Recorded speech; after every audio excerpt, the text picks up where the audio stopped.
Court ने डॉक्टरों की लिखावट पर सख्त आदेश जारी किया है। कोर्ट ने सभी डॉक्टरों को यह कहा है कि आप सिंपल हैंडराइटिंग से दवाइयों की पर्चियां लिखा करें, ताकि एक आम शख्स को यह मालूम हो, यह पता चले कि मुझे जो पर्ची डॉक्टर ने दी है, इस पर्ची पे आखिर लिखा क्या गया है। आमतौर पर हम भी इस बात के ऊपर दंग रह जाते हैं, क्योंकि हमें भी उस पर्ची के बारे में कोई भी मालूमात नहीं होती है कि आखिर इस पर्ची में डॉक्टर साहब ने लिखा क्या है। दरअसल पंजाब और हरियाणा कोर्ट में एक व्यक्ति की सुनवाई के दौरान जब जज साहब ने मेडिकल रिपोर्ट मांगी, तो मेडिकल रिपोर्ट मांगने के बाद जब जज साहब के सामने मेडिकल रिपोर्ट्स रखी गई,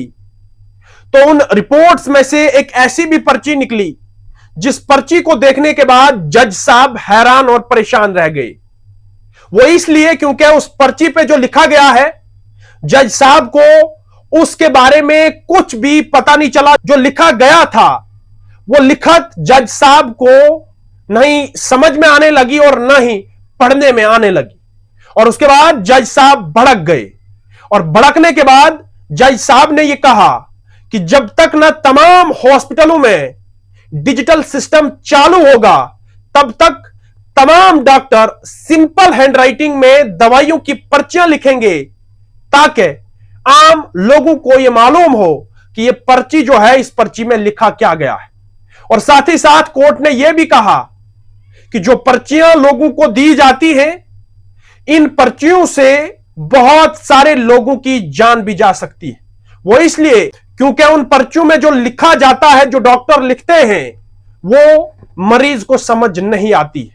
आप तमाम लोग इस बात को मानते हैं, क्योंकि जब भी आप तमाम लोगों को कोई डॉक्टर पर्ची देता है, उस पर्ची में जो भी लिखा होता है वो आप लोगों की समझ से परे होता है। और इसी तर्ज पर, इसी बुनियाद पर जब एक शख्स की सुनवाई कोर्ट में थी, सुनवाई के दौरान जब रिपोर्ट्स मांगे गए, रिपोर्ट्स जब जज साहब के सामने रखे गए, तो जज साहब ने जब उस पर्ची को पढ़ने की कोशिश की, जज साहब की समझ में ना वो पर्ची आई, ना जज साहब उस पर्ची को पढ़ सका। और उसके बाद जज साहब ने यह आदेश दिया कि तमाम डॉक्टर अपनी लिखावट जो पर्चियों पे लिखते हैं, जो दवाइयों की पर्चियों पे डॉक्टर लिखते हैं, वो तमाम डॉक्टर सिंपल हैंडराइटिंग में आज के बाद दवाइयों की पर्चियां लिखेंगे, ताकि मरीज के साथ साथ एक आम शख्स को यह मालूम हो कि मुझे जो पर्ची डॉक्टर साहब ने दी है, इस पर्ची पे आखिर लिखा क्या है और कौन सी दवाइयां इस पर्ची पे लिखी गई है।